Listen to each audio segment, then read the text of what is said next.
God, oh my God, oh my God, oh my God. Woo! WrestleMania!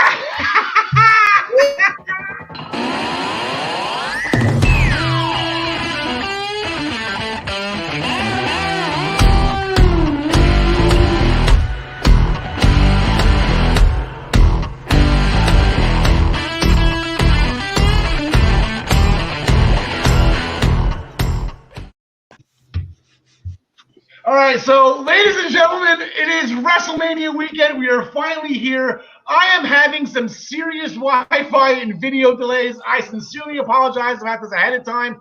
This is going to be severely annoying for both you and me this entire show, but we're going to fight through it.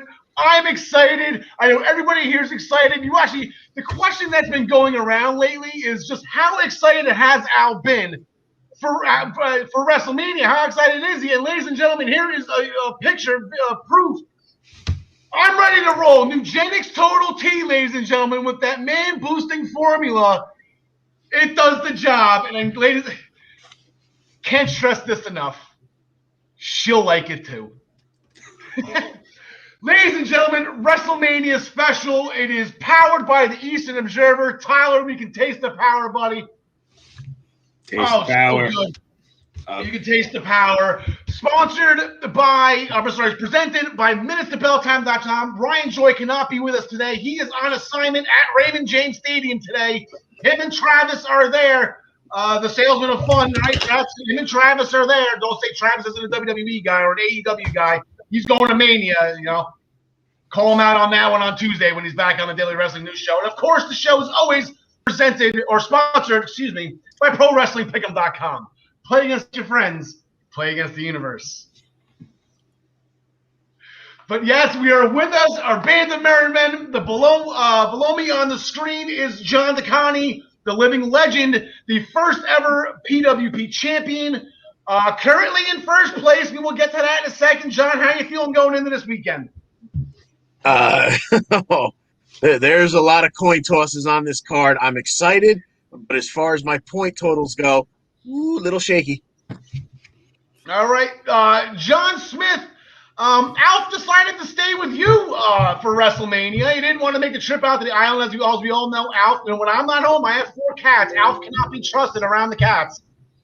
So Ted is at home watching the cats. Alf is going to be with John, sporting the correct United States Championship belt from way back in the WCW days. John, how are you today?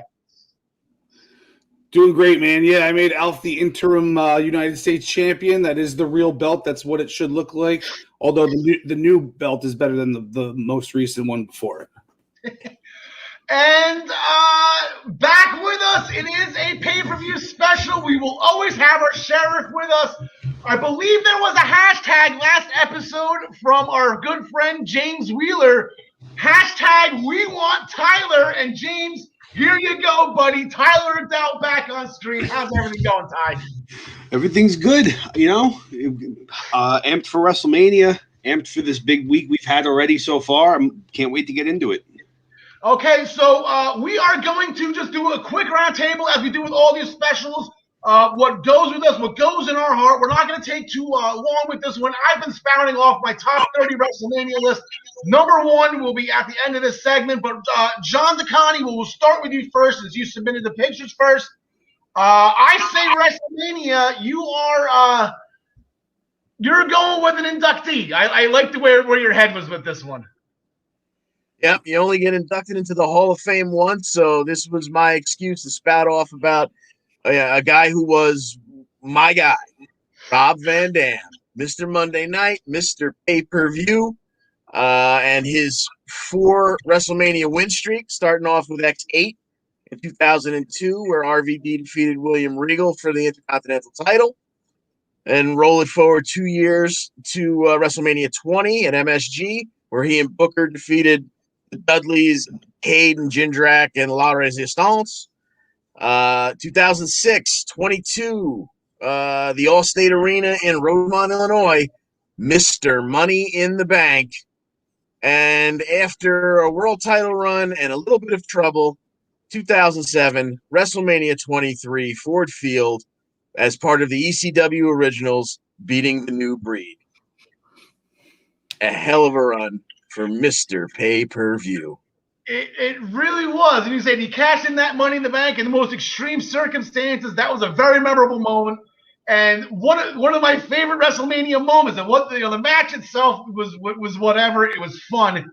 But with RVD, Sabu, Dreamer, and Sandman walking through the aisles of WrestleMania, through the crowd to the old ECW music, that was I just got goosebumps right there. That was just a proud moment for them. I'm sure Heyman was right there with me with that, the excitement picture I just put up. I mean, they made it. They got there. So congratulations to the whole effing show.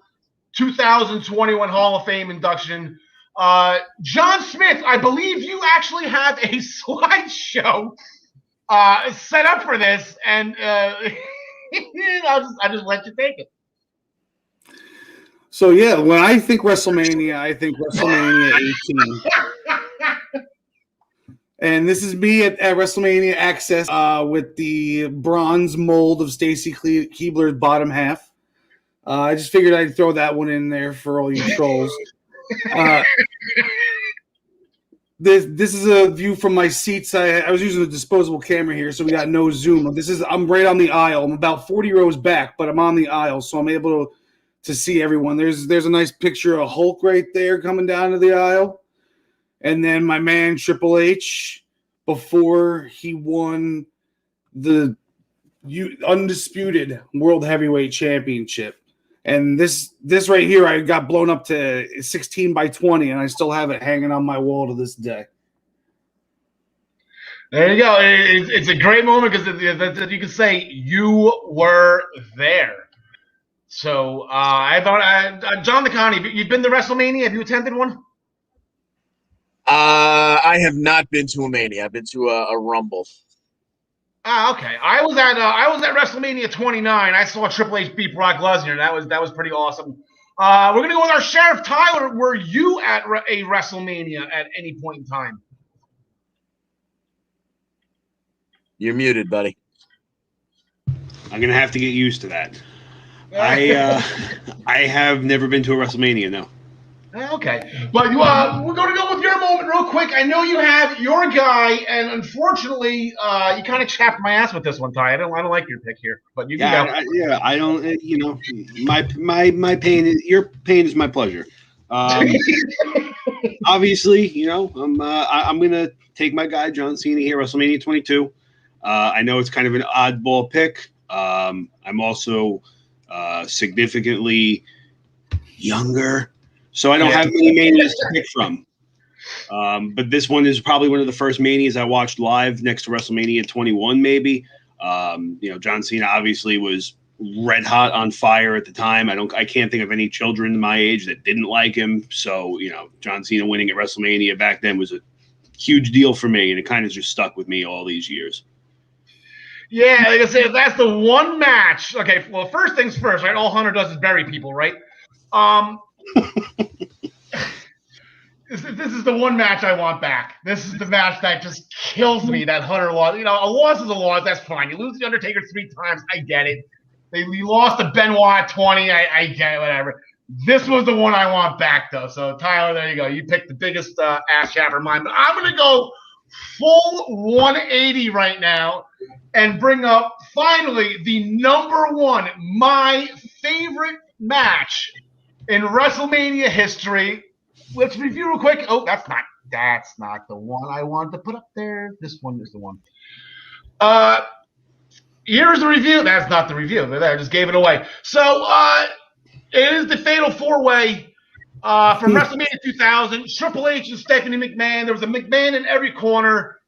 Hunter walked in with the champion. He made history by being the first heel to walk in as champion, defend the title, and walk out as champion. As you can see, Big Show, he was inserted as well because he was the actual true winner of the Royal Rumble, not Rocky. Rocky was the technical winner, but his feet hit first. And then as one last hurrah, Linda McMahon won and Mick Foley in it. And we had our Fatal 4-Way at a WrestleMania. These were the big four guys. There was no Austin. There was no Undertaker. They were both injured. So Hunter had to carry the load. So here is now the final, my top 5. Here's the final list. The Intercontinental Championship match on WrestleMania 8 between Piper and Brett. The 2-fall, 2-title triple threat match where Kurt Angle just got screwed. That came in at number 4. Brett and Owen, a win for the younger brothers across the world by Owen Hart at number 3.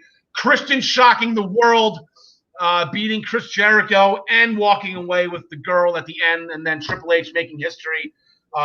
Unfortunately, I am not in my own studio today, but there's usually a plaque somewhere in this top corner of Triple H, the mat plaque with the signed Triple H mat plaque. So the answer was in front of you guys right along. I kind of wasn't too hard of a Marvel Easter egg on that one. This graphic I wanted to bring up John the Connie for you with Rob Van Dam.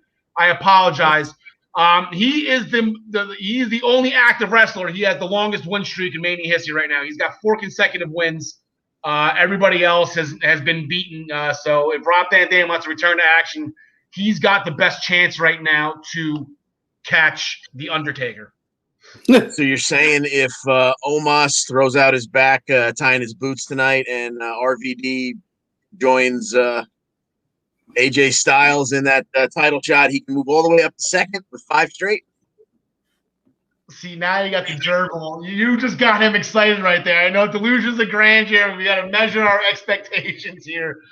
But that would be absolutely incredible. I got a comment there. It looks like Ryan Joy. Ryan Joy is chiming in from Mania. What do we got here? It's bigger than the Super Bowl. It's bigger than the World Series. Screw the Winter Olympics. It's WrestleMania. I believe Jesse Ventura at the beginning of WrestleMania 6, I believe he completed that quote, "It's bigger than the Rolling Stones." So I don't want to take any shots at the Olympic athletes here. But, yeah, Ryan, enjoy the show. Hopefully we'll have some pictures and check in. Actually, he sent me a picture earlier. Travis got a picture with Jay White. Like, oh, my God, like that's a complete bucket list for Travis right there. He's probably in that hot dog picture too right there. So that's him. So let's just get right into it. I'm sorry. That's it. WrestleMania. We're excited. It's time. Here are our standings going into WrestleMania. John DeConnie has caught me via Takeover and Prelude. And Ryan Joy has snuck in. Ryan tore it up at Takeover. He went, I believe it was 8-2 at Takeover, then 2-1 at Prelude, so he's in the mix. John and Tyler, they flexed their muscles at Prelude. They went 3 for 3. They got the perfect pay-per-view bonus for those shows, so they are not saying that they're dead in the water just yet. In our WWE specific standings, John DeConnie has a 3-point lead on Ryan, and who has a, that's pretty much the top of the pack right there. John Smith and Tyler and myself and Gary, we are still chasing, but as you will see in this next graphic right here, there's points galore at WrestleMania. The 2 world title matches would be worth 50 points. All other titles are worth 25, and the non-title matches will be 10. If any of the matches, they didn't announce any kickoff shows, but if any of these matches get dropped down to the kickoff show, they will still count. So we will be paying attention to the kickoff shows. Total points possible, 275. And if you go 14 for 14, you will get a 15-point bonus. Let's just take it back, go a little stroll through history here. John DeConnie's records over the past 5 WrestleManias, since we've been keeping track of this. He's 40-28. He went 12-4 last year and 10-6 the year before, 9-3 at WrestleMania 33. So John DeConnie, he is the force to be reckoned here with right now. John Smith, a modest 500. He just seems I don't know, mediocre at best. John Smith, I don't know what to do here with you. But 500, 34, 8-8 last year. So he's a guy that you can possibly listen to. Tyler, we haven't known for that much longer, but Ty went 12-4 last year. He's above 500. So again, and Tyler's at the top, one of the top 3. He's in 3rd place in the standings in the WWE record books. And then there's me. I don't do so well at WrestleMania. I take some unnecessary chances that don't pay off. And I get the obvious picks wrong as well. So there's me and my beautiful bride walking the aisle, both as champion at WrestleMania 2000. Like I said, my favorite match of all time. I didn't do too bad last year, 8-8. We found that out at the WrestleMania 36 special that Ryan and I did. But man, WrestleMania 34, I got The Undertaker right, and I think I got Nia Jax right. And the rest of that card, I couldn't have been more off on. We are going to start the SmackDown Women's Championship, a title that has been defended, has had 4 matches at WrestleMania, 2 title defenses. The last successful title defense was last year when Bayley won a fatal 5-way to retain the championship. Our current champion going into this match this year, Sasha Banks, currently still in her first reign as SmackDown Women's Champion, when she beat Bayley at Hell in a Cell. Sasha's looking to get off the schneid here, guys. She's 0-4, and she just can't get off the schneid here. She's laying the squad douche at WrestleMania, and she's not going to have an easy task going on right now because she's getting the Royal Rumble winner, Bianca Belair, who was making her WrestleMania debut this year. She actually debuted on the main roster last year at WrestleMania when she jumped Zelina Vega to help the Street Profits out post-match after the Street Profits defended the Raw Tag Team Championship. Like I said, Bianca Belair is the Royal Rumble winner. She chose Sasha Banks. The Women's Royal Rumble winners are 2-1. They won their last 2 opportunities. Charlotte Flair last year defeating Rhea Ripley. And then Becky 2 belts the year before. She did not win 1 title. She decided to win 2. So here we go. We have Sasha Banks. We have Bianca Belair. Both are undefeated in the year 2021 in singles competition. As a team, I believe they're over as well, but we'll disregard that because they're not getting along. So John DeConnie, as the points leader right now, as the first ever PWB champion, as the winningest WrestleMania competitor amongst us, who do you got for the SmackDown Women's Championship? Okay, you're going to hear me say this a lot. Somebody on this card has to retain. I do not feel confident making this pick because of the rocket ship that's been strapped to Miss Belair, but I'm going to go with Sasha, finally getting rid of that big O at the left-hand column of her WrestleMania stat sheet, and Sasha retains. Perhaps finally we see Bayley again. She gets back involved here. She's pissed that Bianca tossed her out of the Royal Rumble. I don't know. That's my hope because everything else is pointing to me being wrong. Tyler, who do you got on this one, pal? So I'm going to take Bianca Belair. It's just that rocket ship strap to her that's on there tight. I see it going. It could set up a lot for her in the future. It could set up, with this whole Becky Lynch thing now yesterday, that she's coming out with that tweet that really, along the spine said night 1. I mean, I know Jason commented on it. I'll touch on it quick. Becky Lynch could be her first real challenge as a champion after WrestleMania. Just saying. So you're thinking maybe Becky's going to go after Bianca and I guess just wait for Ronda to come back and wait for Ronda to jump her. Ronda's not going to be too far behind Becky when Becky comes back. No, I don't think so either. That's not over at all, and I can't. Personally, I think if Becky Lynch doesn't show up tonight, like her tweet may have suggested yesterday, I think she's almost a lock to come back next week. But that's just me. Okay, it was not going to wait long. Maybe Monday, like I say, within the next 2-3 days, right? Either today, tomorrow, or Monday. Friday, if she's going to gun at Belair, but yeah. Yeah, there you go. She goes SmackDown. John Smith, who do you got in this one? Yeah, I'm going to go with Sasha on this one. I like the idea of her wiping away that 0 in the win column the same way she did it with her title defenses finally. She was 4-time champ and she never had a title defense. So I like her to win this, and that doesn't mean Bianca's done. I mean, if Sasha wins with a chair shot behind the ref's back and a roll-up, then Bianca could still win that title next month. It's it doesn't mean that it's over for her if she loses this match. I just can't see them putting the title, giving her the WrestleMania win after they gave her the Royal Rumble win.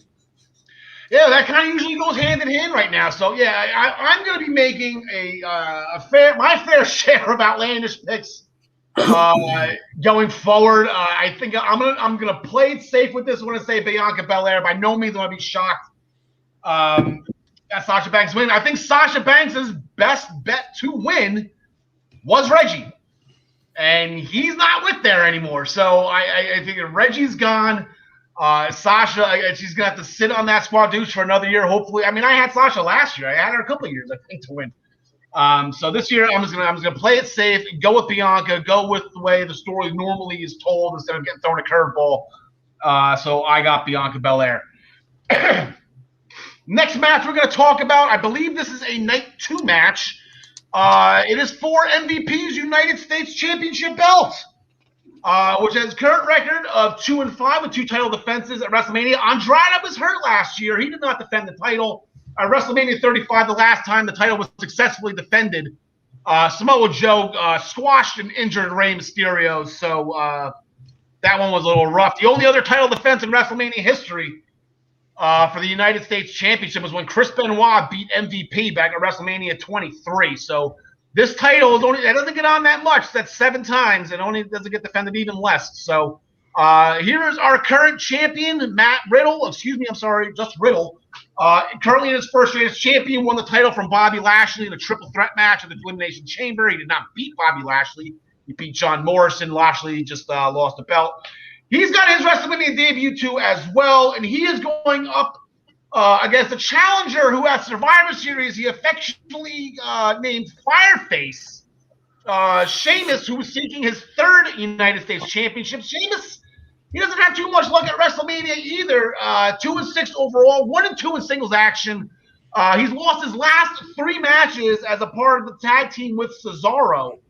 1-3 in championship matches, 1-2 as a challenger. His 1 championship win is when he smoked Daniel Bryan after Daniel Bryan got the kiss of death from AJ Lee. I believe that was WrestleMania 28 or 7 or so. I always get those mixed up in there. So here we go. We have, for the United States Championship, we got Riddle and we got Sheamus. Riddle's been on fire lately, 10-3. Sheamus keeps on screwing with Drew McIntyre, and it's not paying off in the win-loss column. So this is not Drew McIntyre, though, Tyler. So who do you got in this one? I'm going to take Sheamus. Really no rhyme or reason behind the pick. It's just one of my 2 outlandish picks. Okay, so this is an outlandish pick. Sheamus is outlandish, John Smith. How do you feel about that? I mean, Riddle's definitely the favorite to win, but I've got Sheamus in this one also. I feel like he's earned it after all the stuff that he's done the past few months with the Drew McIntyre situation, and he really didn't get much out of it aside from a bunch of bruises. So, this might be his consolation prize for not getting in that world title reign again. John DeConnie, Sheamus and Riddle, they fought in a non-title match, Raw 2 weeks ago. It says March 29th. Was that 2 weeks ago? Sheamus got the win there. So are we doing a 50-50 buyback here? What's going on? Yeah, I mean, that wasn't my main driving force for making this pick, but I originally had Sheamus. I figured this was a thank you for all the hard work and all the lumps he's gotten recently. But once again, I then started to go down my list and went, wait, someone has to retain. Let me go with the title that really had no backstory to it other than Sheamus is pissed off because Riddle's an idiot backstage. I have Riddle retaining. That's the only story Riddle needs, though. Jason Weston chiming in. Apparently, he's correct. If you want to watch Chris Benoit defend the United States Championship, I'm not sure we'll be able to get it on the Peacock Network. Not sure if that's one of those things that was thrown away from history, but we will acknowledge it. It was wrestling, so it was public view. I'm going with Sheamus as well. Everything John Smith said about exactly. He was fighting Drew McIntyre and everything with Drew McIntyre, and he was coming up short, but he was putting on great matches. Like those matches, hard hitting. You saw the shots of the kendo sticks from both of their backs on social media after that one Raw where they almost killed each other. And then the thing from that match on Raw, Sheamus didn't need the bro kick. He won with a high knee to the face. I guess equivalent to how a V-trigger, right? It was a Kenny Omega style knee lift by Sheamus. And that was what dropped Riddle. So I know this is a mania. People kick out of finishers, but he's going to kick out of the knee, but I don't think he's going to kick out of the bro kick. So I'm going with new champion on this one. So I guess for those scoring at home, Bianca Belair and Sheamus for a few of us here, that's 2 new champions. We're not even out of the gates yet. So how many title matches are there? Is there 7? Is there 7 titles? 4, 4, 9 titles, right? 4. No, the SmackDown titles aren't on, so 8. 8. Yeah, in a match of Brains versus Braun, Shane O'Mac, I guess the brains of the equation. Shane winning record at Mania. I think that might shock a few people, but he shows up and he gets the job done. He's 4-2, 3-2 in singles competition. I believe his only 2 losses were to AJ Styles and The Undertaker. Last time we saw Shane at WrestleMania, he defeated Miz in I believe it was a last man standing match. I don't remember. I don't know. I haven't watched that match since it's happened. Again, Miz got screwed, but he's going to be going against Braun Strowman, undefeated 2-0. Last year, he defeated Goldberg in, I believe Ryan said 2 minutes and a couple seconds after that. His other win, he took a 10-year-old out of the crowd and won the tag team titles. So that's Braun's 2-0 right there. We haven't seen a Cage in a while. WrestleMania 32. Shane, like I said, he fought The Undertaker, so had Hell in a Cell. 28, there was a Hell in a Cell with The Undertaker. And at 15. But we haven't seen an actual steel cage match since the big Blue Beauty, the old school cage at WrestleMania 2 between Hulk Hogan and King Kong Bundy. So cage matches don't really happen all that often at WrestleMania. And then so here we go. John Smith, we haven't started with you yet. Who do you got? Brains versus Braun. I liken this angle very much to the angle of Nia Jax versus Alexa Bliss a couple of years ago. Back then it was body positivity. Now it's stupidity being called dumb. So I think it's the same anti-bullying campaign kind of thing, and Braun Strowman comes out with the win. You saw the promo he cut 2 weeks ago or last week. This is for everybody who's been called dumb, this and that. Yeah. You know, this is not a loss for everybody who's called dumb. This is a win. All right. Tyler, they were supposed to fight at Fastlane, Ty. Shane got injured. Miraculously recovered. I mean, he's got Wolverine-like. I mean, if I can, nerd out for a second, Wolverine-like healing abilities here. And I guess the whole thing is he allowed Braun Strowman to pick the stipulation in this match, and that's why Braun came up with the cage. This was Braun's idea to keep Shane locked in. Yeah, I mean, so originally I had picked Braun Strowman for this match, just kind of with the fair assumption that Braun Strowman was going to annihilate him. But I kind of got this gut feeling last night when I was making my notes that, there's going to probably be that WrestleMania moment type wow factor thing where Braun Strowman is just going to muscle Shane McMahon into the cage wall. Cage wall is going to collapse. Shane's going to roll down the cage, hit the floor, and he's going to get a cheap victory. Replay the same Valentine's Day massacre that we recently talked about after Big Show jumped ship. I kind of think that's how it's going to go. Okay. John DeConnie. Oh, I forgot what I was going to say. I'll just throw it to you. I had something to set you up, and I forgot what it was. All right. Well, I'm going to go with what I have been complaining about since this angle started to develop. That if this match is not a vehicle to get somebody else, somebody new, somebody young, somebody other than Shane McMahon on this card, whether it be Dabba-Kato, anybody. If someone doesn't come and help Shane McMahon, and this literally turns out to just be Braun versus Shane, that is sickening for a 50-year-old Shane McMahon who's taking a spot on this card. So I'm going to go with, for change, I'll be optimistic that they'll do the right thing. This is a way to get somebody else on the card. They help out Shane. Shane beats Braun. Give me Shane McMahon here. He does have that's what I was going to set you up with. He does have Elias and Jackson Riker in his back pocket. So, but you don't want them, right? You want Dabba-Kato. I want someone I'm not, someone I don't expect. Someone who, hasn't been following Shane around like lapdogs for the last couple of weeks. I got Shane McMahon as well. I feel like this is outlandish. I think Braun is scheduled with John Smith. I think you're exactly correct. This is, as I said, correct, right? You're exactly correct. Correct. This is completely mirroring Nia and Alexa. But that was a body shaming bullying. This one is, brains and stupidity. And Shane's going to outsmart him. I think that's the whole thing, that Shane's going to completely outsmart him. And he's going to, he gave Braun, I think Shane had to have known that Braun was going to take a cage. I think he's playing right into Shane's hands. And John DeConnie, if you're right and somebody else chimes in, it's going to be something. It's going to be something. And I got Shane McMahon to outsmart Braun Strowman. It's game day. I guess if you want to put that, I believe this is a night one match for the Raw Tag Team Championship. Now, this is the Tag Team Championship that had the lineage that goes back to when Stephanie McMahon created the WWE Tag Team Championships for SmackDown back in 2003. This is the same lineage, so there's been defended a few times. 5-2 champions usually do pretty well, including last year. As I mentioned before, the Street Profits defeated Angel Garza and a substitution in for Andrade. It was Austin Theory. So here comes the New Day. Here are our Raw Tag Team Champions. It's their 11th total reign, but only their 4th as Raw Tag Team Champions. They beat the Hurt Business a couple of weeks ago. They've only fought together once at WrestleMania. That was at WrestleMania 32, where them, along with Big E, they lost to the League of Nations. How about that for a faction? Remember them, John DeConnie?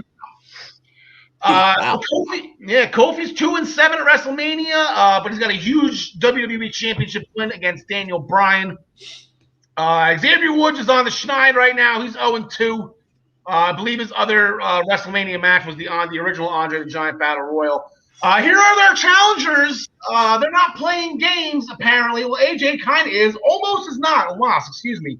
This is their team debut. Styles 3-2 at WrestleMania, but he's usually put in very high-profile matches, which includes Chris Jericho, Shane McMahon, Shinsuke Nakamura, and the list goes on. And The Undertaker last year. Omos is going to be making his in-ring debut.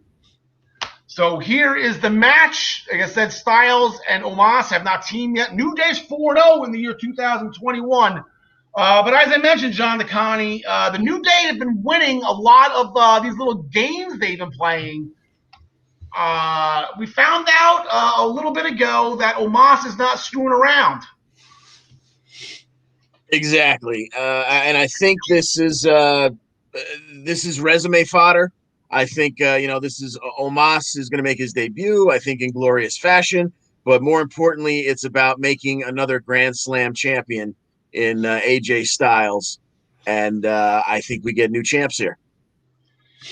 John Smith, I'm wrong about this. It just sticks out of my head because it's one of my favorite moments. Omos is making his in-ring debut. The most recent one that I can remember, and I could be completely wrong about this, was, if I'm saying his name correctly, Fandango at WrestleMania 29.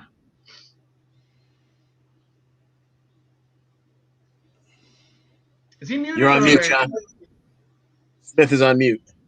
All right, Tyler, we'll throw it to you. Oh, no. I got it. I'm here. No, what I was saying was Ronda Rousey made her debut a couple of years ago on WrestleMania. But yeah, Fandango was the one that we went to at 29. Correct. But, I think this is probably the easiest match to call on the card. I got AJ and Omos winning it. Not easily. I think they'll put on a decent match. I don't think Omos will get any real offense against him. Like he's just going to be pushing people aside. He's just going to be a giant out there. So I'm excited to see what his finisher is more than anything. Tyler, maybe like a double hit. Didn't he have him up, I think, on Monday, or the double or the choke, and he kind of just threw him? It wasn't even a follow through like slammer. He kind of just like threw him. Yeah, I mean, again, this is probably the easiest match to pick. I'll take AJ Styles and Omos also. Look, Omos is a very, very, very, very, very, very large human being, and we all know that Vince McMahon loves his very, very, very, very large humans. So this could definitely also be the beginning of a very big push for him going forward in the future. Jason Weston is a very smart man. Remind me to do that next time somebody's muted. What? No royalties. I'm with everybody else as well. This is, like I said, I had like 2 locks here on the show. This is one of them. Styles beat up. Styles getting beat up. They're going to corner. Styles is going to get his ass kicked in this match. And when he finally makes that tag, it is going – I wouldn't say a hot tag because he's not going to be flying around. We don't know that, actually. I shouldn't say that. Maybe he freaking does, a Spanish fly or something out of nowhere. Who the hell knows what Omos can do? But I think once Omos gets that tag in, it's donezo, and we have new tag team champions. So I guess that I'm kind of counting along with myself here. I can't remember what you guys have done. I'm 0-3 for champions right now. I got 3 new champions going forward. I think the New Day is the perfect people for Omos to get over on too, because they'll sell for him and they'll put him over huge. Yeah. Any predictions on how the New Day, their attire will be, and will Big E match them? That's a good question. I think they should match all 3 of them. I think they're going to go with the Scorpion and Sub-Zero thing that they've been going with. Maybe a little bit more done up. Maybe they're going to be wearing like the masks and everything too. And then Big E will come out as Goro and put 2 other arms on Big E, and he can be Goro. I like it.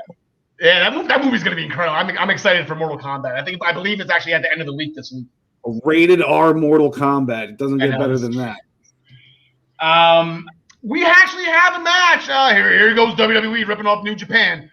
We have a match that's too big for one night. I guess this whole concept is didn't Wrestle Kingdom do 2 nights? They started this a couple of years ago, right? But what they did this year at Wrestle Kingdom, if you win match A, you go to night 2 and fight in match B. So we actually have Tag Team Turmoil. This will be the first ever Tag Team Turmoil match in WrestleMania history. For those who just don't know what Tag Team Turmoil is, it's a gauntlet match. 2 teams start. Decision is rendered. 1 team goes home. Another team comes out. 4 teams are in it. As of now, this match has hashtag scrapped freaking written all over it. We have Naomi and Lana. They're making their team debut. Lana's making her WrestleMania debut. Naomi's been WrestleMania tested to a bit. She was in the SmackDown Tag Team Championship match last year, and she won the SmackDown Championship, Women's Championship, at WrestleMania 33 in her hometown in Orlando. So she knows what it's like to get gold at Mania. Mandy Rose and Dana Brooke, they are both making their WrestleMania debuts. Ladies, welcome to the show. Along with these 2, the Riot Squad making their WrestleMania debuts. They're also seeking their first reign as tag team champions. And then we have 2 tested veterans in Natalya and Tamina. And this whole tag division, the challenger aspect of it has been about these 2. They've been taking it upon themselves to attack Shayna and Nia. I believe Nia and Tamina, who tagged together at WrestleMania 35 for the Tag Team Championship. They went at it last night on SmackDown. So, but they each have squadouches. Natalya 0-4, Tamina 0-3. So here is Tag Team Turmoil going into night 1. Potential curtain jerker. I don't think it would be smart to start off WrestleMania with this match, but maybe we'll get into that towards the end of the show. But Tyler, I know you're a ladies' man here, so we'll give you the first crack. Yeah, totally. I had no rhyme or reason behind my pick. This was that other. I'm just taking a total going on the fly here. I took Naomi and Lana. I guess, the main reason being I know nobody else took them, and maybe it'll help me gain a little bit of ground. Also, if there was ever a time for a weird, does not make sense tag team to do something, this is probably it. And also, John Smith, Lana is the best. Lana number 1. Absolutely. You took the words right out of my mouth. I think Lana's paid her dues for the past 6 months, 8 months, and she's getting rewarded for it with at least winning this match. Spoiler alert, I also have them winning the titles the next day. So Lana, being the sole survivor in a Survivor Series match, and then actually putting that's you want more for Lana. She's earned more, John McConaughey. Okay. She did. Wait, as much she as I didn't love her, earn- I don't have her. I'm sorry, she did not earn that Survivor Series sole survivor thing. She wasn't even involved in the match, so she didn't. So that made her look worse, not better. Okay, so don't go ahead and give her accolades 6 months later when nobody remembers how it happened. Hey, come November when we do our Survivor Series special, and I get to put the graphic up that Lana was the sole survivor of last year's match. I just throw that up there. She stood on those steps like she was told. She earned it, damn it. Yeah, but getting back to tag team turmoil, like you said, I think it has scrap written all over it because I think we're going to get Carmella and Billy in here too. But the way this has been booked, the tag division has been booked leading up to this, Natty and Tamina, and I think for me it's because it's almost a disgrace that Natty doesn't have a WrestleMania win. So I've got Natty and Tamina taking this one. Yeah, that's the thing. I think they are the favorites. They should be the favorites going in. And to Tyler, to your point that you made earlier, I was doing the picks for my private pool, which has about 30 people in it. It's got to be 40 to 45% of them have Naomi and Lana in that. So it's actually a lot more people are picking those two than Natty and Tamina. Then there's this guy who there's one person on this card from New Jersey. I am not going to let Liv down. I got the Riot Squad. Go get him, Liv. So congratulations. You're doing Jersey proud. The only representative. You made it to WrestleMania. She won the pre-show last year, which was huge. That was absolutely great for her, but it did not count pre-show. But I'm going with the Riot Squad. And as we discussed, the winners on night 2, they will challenge for the Women's Tag Team Championships, which right now has never been defended. I've only been 2 title matches in history. It started at WrestleMania 35. Sasha Banks and Bayley couldn't get it done. The Iconics took it from them, and I believe that was number 28 of my top 30 all-time favorite WrestleMania matches. The Iconics shocking the world. And then last year, Alexa Bliss and Nikki Cross, they just would not stay down. They defeated the Kabuki Warriors. Here are our current reigning and defending tag team champions. It is their second reign. They won the titles from Asuka and Charlotte Flair on the Royal Rumble kickoff show. Nia's 1-2 at WrestleMania. She actually, as we mentioned earlier, she defeated Alexa Bliss to win the Raw Women's Championship at WrestleMania 33. Shayna Baszler 0-1. She couldn't get past Becky Lynch, the unstoppable, if you think about it, Becky Lynch during that run last year. So here we go. We have mystery opponents, question marks. Tyler, your favorite question marks. Will it be CM Punk? It might be CM Punk. I would love nothing more for it to be CM Punk, but I think everybody here, Gary and Ryan included, should know I will never, ever, ever, ever, ever pick Nia Jax to win a match. So if Naomi and Lana are winning the turmoil, they're winning the titles too. John, yeah, I have been I've been losing points betting on these two dropping the titles. I don't know, last 4 defenses. So I would kick myself if I didn't pick them to lose here, and they actually did. So once again, I will go with Natty and Tamina, new champs. All right, John Smith. Yeah, I got question marks winning. As long as it's not Dana Brooke, because she's the most god-awful thing in all of pro wrestling besides Cody Rhodes. Ouch. Wow. Watching her is painful. Her thinking that money in the bank full of money in the corporate headquarters was the real money in the bank briefcase just sums her up as a person. She's just terrible. Sorry. Ouch. Did you make a pick in that, Ryan? I forgot. I have no idea. Oh, yeah, no, I got question marks winning, but then gotcha. with the caveat, as long as it's not Dana Brooke, gotcha. I will force you to change my pick if Dana Brooke is involved in that match. I actually got an email. I actually have a guy actually picking Billy Kay and Carmella to be there. He's this match is going to get scrapped, and then he's taking question marks for Billy Kay and and Carmella, or and like I said, Charlotte, Bayley, they're not in the mix in any of this, but they might pop out. I'm going Nia Jax and Shayna Baszler. They've just been dominant. I would like to see if it's Natty and Tamina, I would, or even the Riot Squad. I like to see both of them. I just don't think. I think the women's tag team championships will finally be defended. That 0 sticks out. I don't know why, but that 0 sticks out more to me than Natty's and Tamina's does. Tamina's actually makes sense. Natty's doesn't. Natty should have had a win at some point, but maybe she'll get it today and then get another L tomorrow. And a title match that actually has a pretty historic lineage at WrestleMania. It is the Intercontinental Championship, which was at WrestleMania 1. This is I guess this is one of the OGs, right? If you want to call it that. The champions are 8-6 at WrestleMania with 13 title defenses. So do the math here. So that's five matches that ended in either a count out or a disqualification by the champion. So the challenger wins, but the champion retains. Unfortunately, the champion has lost 7 of the last 8 title matches. And that one match that was successfully defended was last year by Sami Zayn when he defeated Daniel Bryan. Big E is our current Intercontinental Champion. He's on the squad too.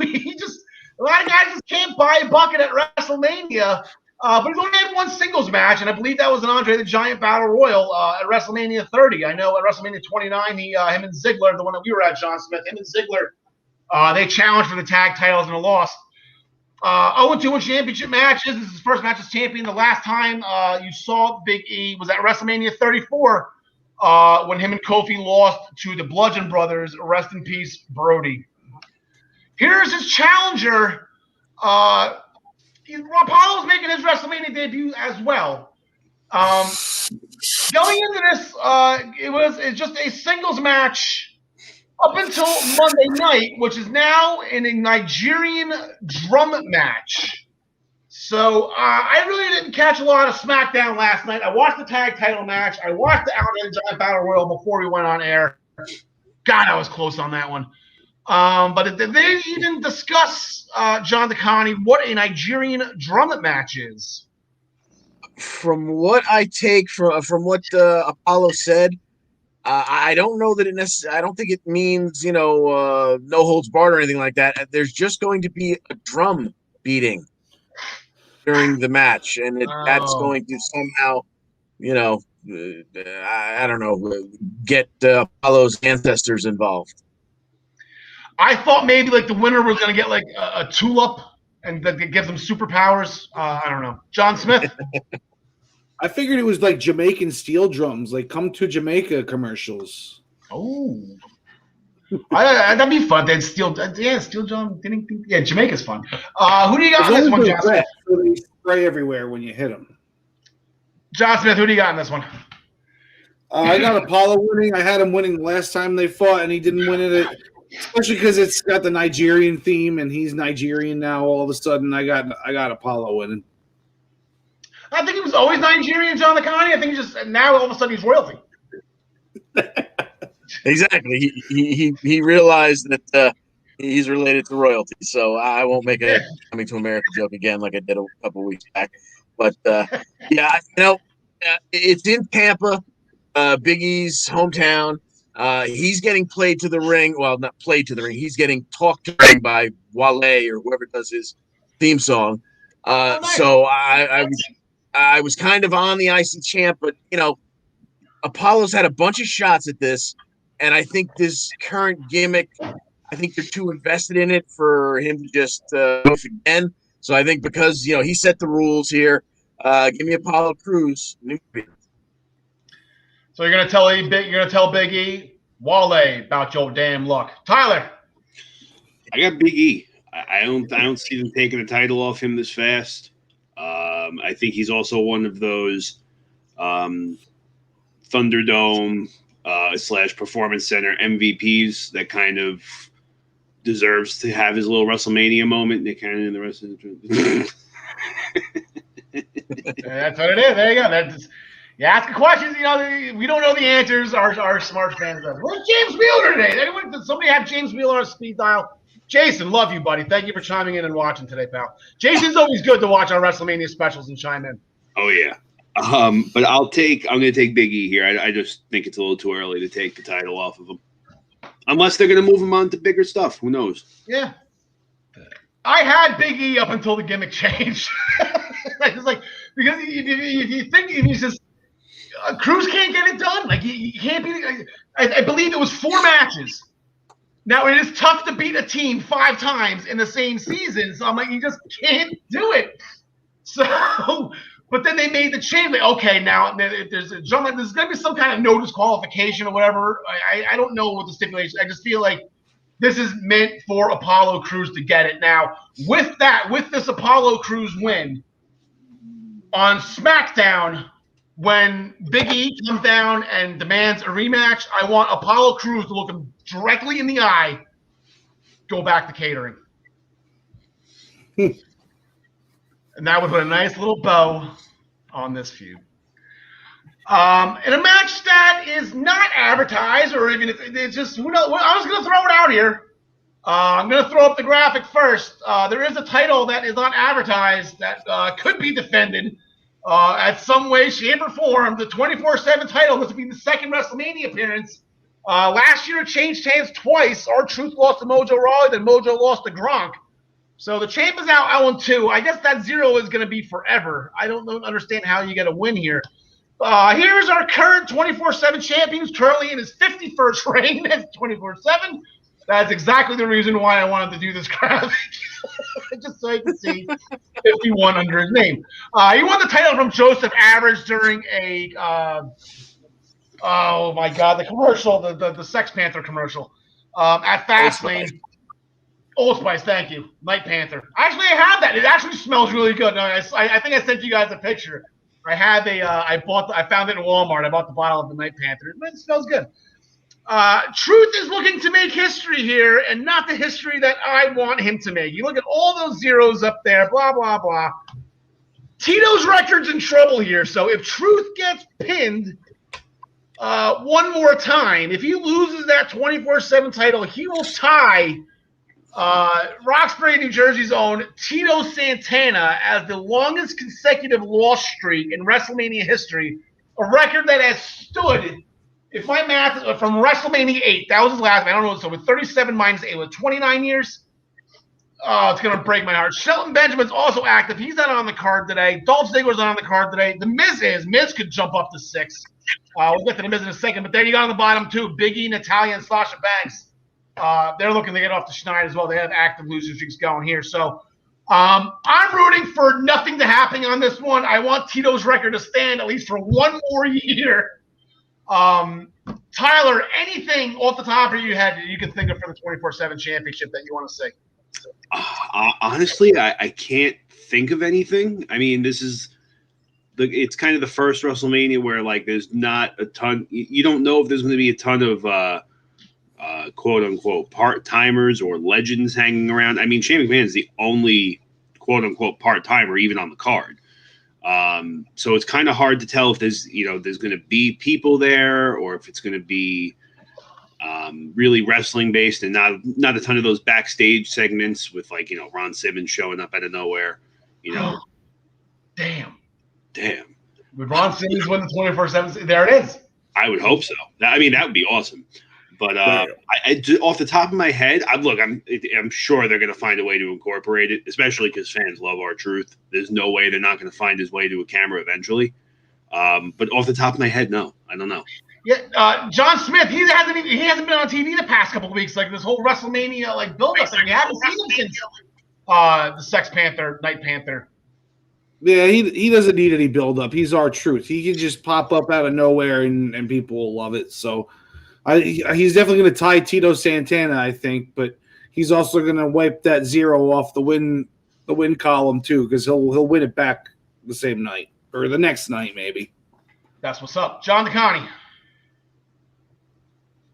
Yeah, I'm just the person I'm about to mention usually only is involved with NXT, but because it is WrestleMania, they may have extra people on the pre-shows and whatnot. As long as he does not lose to primetime Sam Roberts, I can't have that happen in my life. He already lost to who was it? One of the last pre-shows. Rosenberg. Guy. All bets were off once he lost it to Rosenberg. Is that little weasel POS? I can't stand him. Don't get me started on Rosenberg. Now James Wheeler. He showed up a little so bit. I'm hoping that he threw out a stat that we already talked about. Yeah, we hit that, James. We got you, buddy. All right, James Wheeler. He's ready to roll today. John LeConte, I'm sorry I cut you off. Nah, no worries. Yeah, my word on this is that I hope that R-Truth spends 2 days just running, and no one catches him, and no one rolls him up, and Tito's streak continues. The only thing I would love is if somebody's chasing just Truth, just whatever, he just pins somebody just for fun, and he defends the title at WrestleMania. So you could say he did that. He wants to defend. So if that would give him more than that would. In the perfect world, yeah, or if he wins, it said the pre-show, have him lose it on the pre-show, have him win it back on the main show. That's ideal right there. So there you go.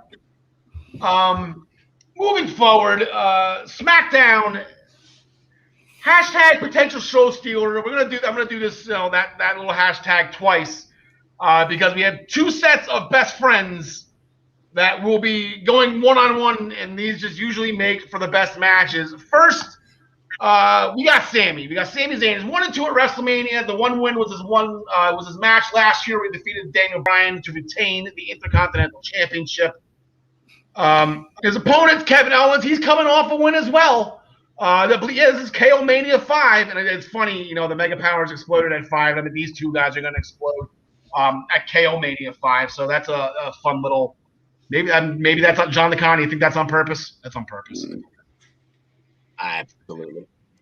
So last time we saw these 2 at WrestleMania together, they were tag team partners at WrestleMania 34. They lost to Shane McMahon and a returning Daniel Bryan, and the stipulation of that match was that they would be fired from SmackDown forever. And here they are fighting on WrestleMania representing SmackDown. John Smith. I got Sami Zayn winning this one. I think it's one of these things where they're best friends in real life. And Kevin Owens has had the way more successful career than Sami Zayn, so Kevin Owens is going to give him this one. John LeConte. I went to look up. I like to go back and kind of research, especially something like this, like their past matches that they've had, so I can kind of tell everybody. I found an article on the that internet thing, the Google machine. Top 12 Kevin Owens versus Sami Zayn matches of all time, including the 2 at Takeover, including the 2 in WWE. I believe one was at Battleground and one was at Payback or something. And then they fought a ton at Ring of Honor and even before that as Kevin Steen and El Genetico World. I don't know how to say his name. Generico. But, Generico. The thing is, if I remember correctly, just go with the takeovers. I know one was a no contest, but the 2 matches in WWE and the other title match at Takeover, they were all Kevin Owens wins, if I remember correctly. Yeah, I believe you are correct there. And I've got this one adding to that list. I flip-flopped on this one a little bit. I think that because they got this YouTube guy involved, I got a bad feeling he's going to play into the outcome here. So my original thought was Sami, because last time we saw them in the ring before last night, Kevin was beating up Sami, and then on his way out of the ring, he kind of shoved this Logan dude. And I said, all right, that's going to get Kevin, kicked in the nuts or punched in the face, and he's going to wind up losing. And then we go to SmackDown last night, and Sami shows up at this guy's gym where he's sparring with his brother and makes an ass out of himself and, makes an annoyance out of himself. That kind of tells me that maybe he's just going to be fed up. The Logan Paul is going to be fed up with Sami by the time we get to this match, and Sami's going to be begging him for help or things like something like that, and Sami's going to get punched and probably turn around and walk right into a stunner, and Kevin Owens will keep that streak alive between the 2 best friends. Now, Tyler, if all that happens, that's not gonna make for a happy ending to Sammy's documentary. No, as we touched on a little bit, Sami Zayn needs this win a lot more than Kevin Owens does. So Sami Zayn to me was kind of the easy pick, and it'll wrap up his documentary nice. That's to say, I got Sammy as well. Like I said, the whole Logan Paul thing, unfortunately, I feel like I missed on SmackDown last night because I was working. I was too busy making hot dog pictures. I'm going with Sammy. I think, like I said, Sammy he's getting the bleep end of the stick lately, and it's all for the documentary, and that's what the character is, and I get that.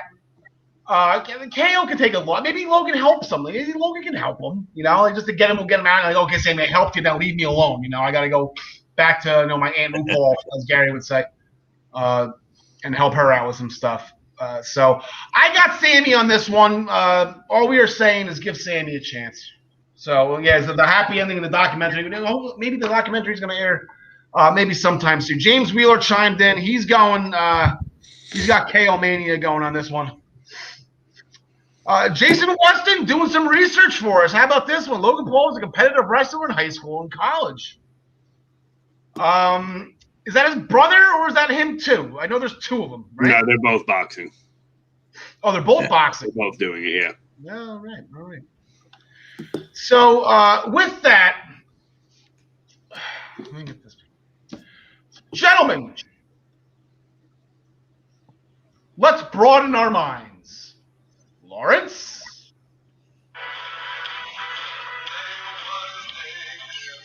Party man, rocks the party like nobody can. Party man. Oh my God. Did the Miz and Morrison do Jack Nicholson's Joker proud on that one? For those of you who haven't seen the original Batman movie, go watch it. That museum scene was amazing. Miz and Morrison got the job done. They screwed up that whatever it is, like a $3 million Honda. I have no idea what kind of car. It looked like a piece of crap to me. Anyway, so here are Miz and Morrison. Weird thing is they've never teamed together at WrestleMania. The greatest tag team of the 21st century have never teamed together. They were at the WrestleMania 25 kickoff show defending, or I believe they were unifying the tag team championships against the Colognes. I do not remember how that match happened. The Miz is 3-5. Like I said, he came out strong. He was 3-0 at WrestleMania, including a win over John Cena and a win for Team Johnny in that 8-man tag. Oh, there goes WrestleMania 27, ripping off WrestleMania 28, ripping off AEW. John Morrison 2-2 at WrestleMania, including a stellar win last year, defending the tag team titles in a triple threat ladder match against Kofi Kingston and Jimmy Uso. And then there's Damian Priest and Bad Bunny. Now, they're both making the WrestleMania debuts. This graphic's not about that. Here are the list of celebrity appearances and what they did at WrestleMania. We have actually some pro athletes like Mr. T, who actually won twice, and Lawrence Taylor, who won the main event at WrestleMania. Both of them professional athletes. I know Mr. T was more for an acting, but Mr. T was an athlete. Akibono, Butterbean, and Floyd Mayweather, they're all professionals around their own sport. Then you got Maria Menounos and Snooki. Okay, they're celebrity guests. That's fine. They're more in the Bad Bunny range. The common theme with all of them is that they all won. The two celebrity losses that we had were Shaquille O'Neal, and at WrestleMania 2, they had William the Refrigerator Perry and a bunch of other NFL players. The only time those celebrities lost were in Battle Royals. Shaq lost the Andre the Giant Battle Royal at WrestleMania 32. So this is not a Battle Royal, unfortunately. This is a tag team match between the greatest tag team in the 21st century, The Miz and John Morrison, going against Damian Priest and Bad Bunny. I believe I will go first on this one, and it is just blatantly obviously I am not going against The Miz. They tie up Damian Priest, maybe handcuff him so he can't get into the ring. There's ways they can get this done and then just beat the holy hell out of that Jackrabbit wannabe. Tyler, you're already shaking your head. Yeah, I am. I mean, Damian Priest and Bad Bunny, I mean, you tie in the celebrity thing. I think that's kind of a shoo-in for them to win this. Also, I mean, I don't know how many people, pay attention or have been doing the research, but apparently this Bad Bunny guy, wherever he comes from outside of wrestling, has been putting in some serious work. He's at TV every week. He's in the Performance Center. I mean, I don't know if this is something he's trying to transition over to full time, but as far as I'm concerned, he's in my good graces as a celebrity if he's putting in the work. If he's putting in an honest effort, not just showing up for the check. So I like him. I've seen those rumors and articles too. I'm not there, Ty. I don't see him training. They just could be blasting me. But yeah, I don't think he wants to be embarrassed. I think he loves wrestling, John Smith, and I think he wants to do well in this. I'll give Bunny credit for that. Yeah, but I mean, obviously, Bad Bunny's winning it. My big question is, well, why? How do you actually believe the words you just said before you asked us for our opinions? No way. There's no way that you actually think that the Miz and John Morrison are winning this match. How could you put points on the line like that? I'm not ever bet against the Miz. Here's the thing. Damian Priest getting added to the match, that concerns me, okay? One-on-one, I had it as a lock. There was no reason how Bad Bunny should beat the Miz. Former two-time Grand Slam, the only two-time Grand Slam champion in professional wrestling history. There's no way some rapper from whatever country he's from is going to beat that way. John DeConnie, but with that, I do have to ask you, Bad Bunny, I guess just walking the aisle here, if he wins this, does he just clinch a spot in the Hall of Fame celebrity win with this? About 4 or 5 years from now, they'll need some celebrity to put in, and he'll be the only one left. Yeah. But, building off of what John Smith said, we're going into this. These are the last points.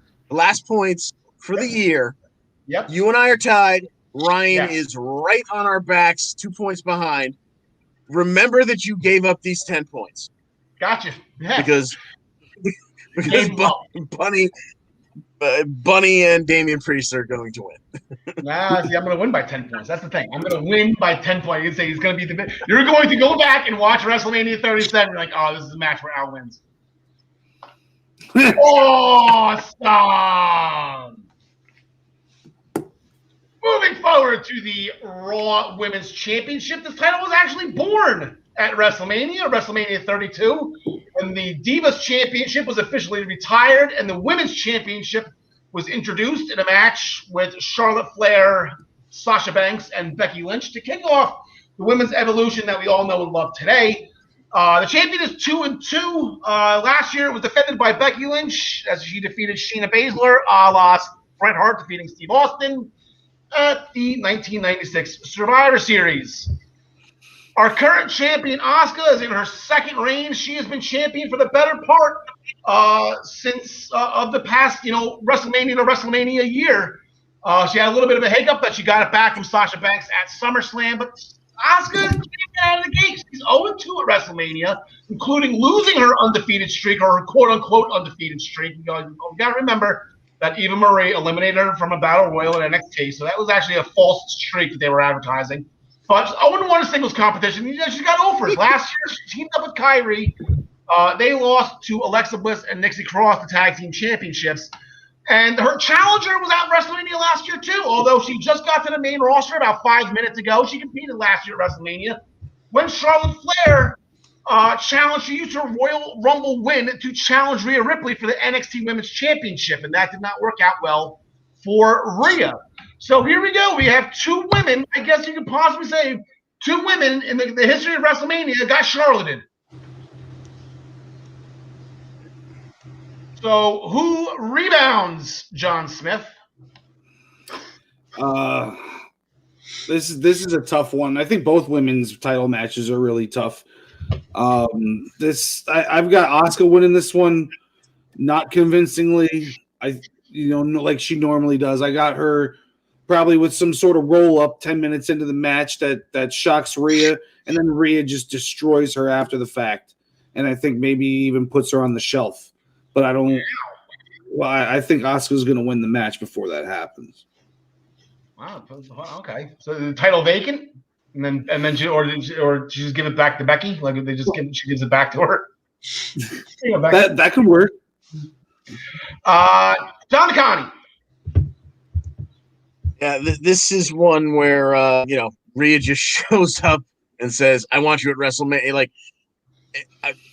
I'm not saying it can't happen because this is exactly the kind of thing that WWE might do, but she just shows up and says, "I want you at WrestleMania," and then walks into WrestleMania and beats Asuka of all people. I'm not buying it. I don't want to see it happen. Give me Asuka retaining. John Connie, I couldn't absolutely agree more with that. Asuka has been the MVP of the pandemic. She overtook Montez Ford. Ford got hurt, took whatever. Asuka has been the MVP of this entire pandemic. Green mist to the face. Done and done. Tyler, who do you got? I mean, this was kind of a hard match for me to pick because, again, like we were just saying, Asuka was putting out. She's been putting Hall of Fame material together through the entire pandemic. She's been the pandemic MVP. But it also sets up that little redemption for Rhea Ripley after losing to Charlotte last year at WrestleMania. So I could see it going either way. So I'm going to take Rhea Ripley. I think it opens a couple of more doors with the title change for future feuds. Well, that's I'm going to continue my point here. First off, yes, this is a toss-up. Rhea Ripley can 100% win this match, no problem. Like, I'm not trying to put my stamp on this saying this is a lock by any means because it is not. But Asuka needs her redemption first. She lost her streak in front of everybody after winning the Royal Rumble, the first ever Women's Royal Rumble. Like, the whole thing just went to bleep. And then the following year, she was SmackDown Women's Champion up about 2 weeks before WrestleMania, before she got Charlotte in again. So they could put Charlotte as a SmackDown Women's Champion in the main event of WrestleMania for this whole Becky Two-Belt thing. So she got Charlotte in twice. And then you know what?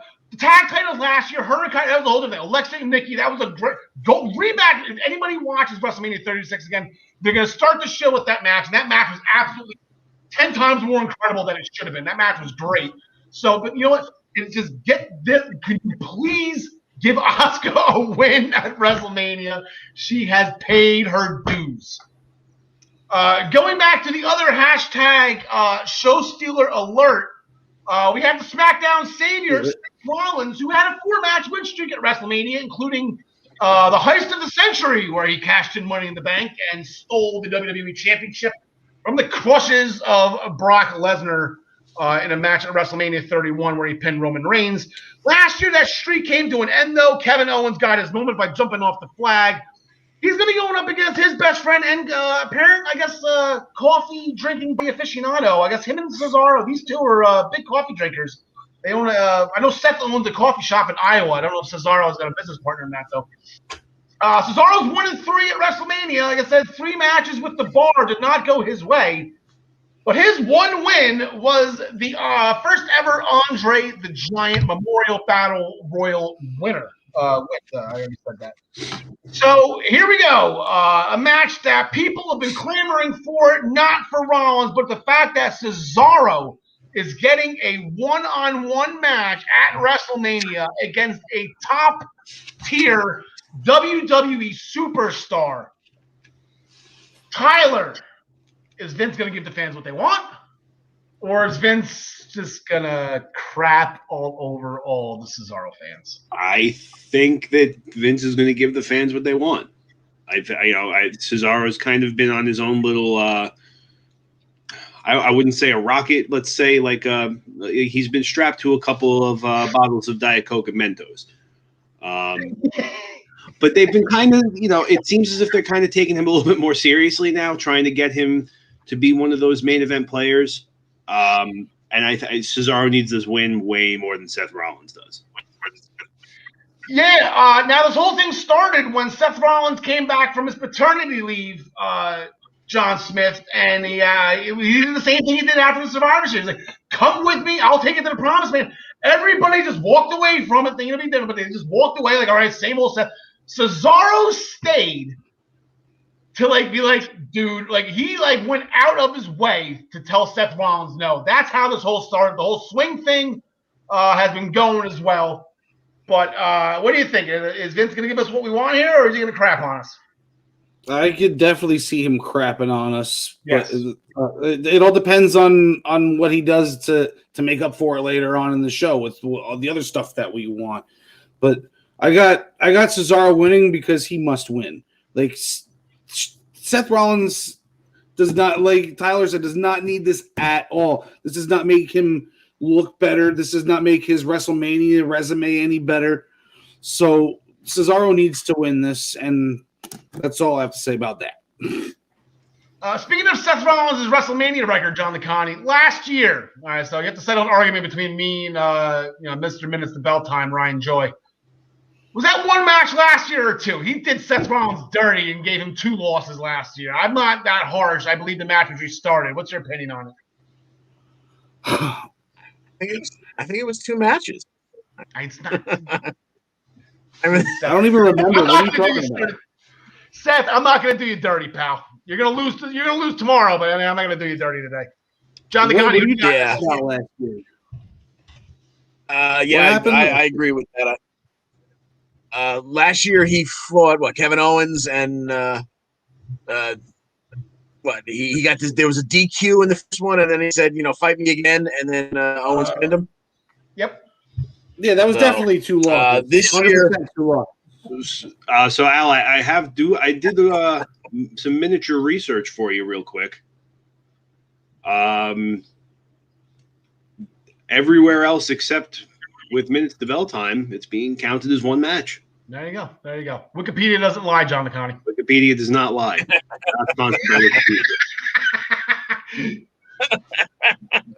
Well, with all that being said, if this whole buildup wasn't all for the purpose of getting Cesaro a singles win at WrestleMania, then I don't know what the hell it was all about. As much as Rollins has been knocking it out of the park with his wardrobe, I still say none of that helps them when they get down to their spandex and Cesaro, Taskmaster, takes him out here. Seth Rollins' wardrobe has been off the chain. I almost want to pick Seth because he's been wearing all that ridiculous. It's been incredible. No, give me what I want. I want Cesaro. So that's what everybody wants right now. Everyone's going full Batista on Vince McMahon right now to have Cesaro win this match. We have 3 matches left to pick from. The first one's going to make a little bit of history. Not that many times have 2 wrestlers had multiple WrestleMania matches. These 2 will join that illustrious list. First, there's Randy Orton, the Legend Killer, the Viper. 6-10 at WrestleMania. Randy's top 10 in both WrestleMania history in both those categories, as well as singles competition wins. Last year, he lost to Edge, and what shockingly, I did not know this, was the 2nd longest WrestleMania match in history. So if you want to go back and rewatch that one, I would put a pot of coffee on. Then there's The Fiend, Bray Wyatt, 1-3 at WrestleMania. He snapped John Cena into oblivion last year. That was his only WrestleMania win. Both these men on The Undertaker's streak list. Actually, Bray's not on it. He was after the streak, but he's they're both on Undertaker loss list.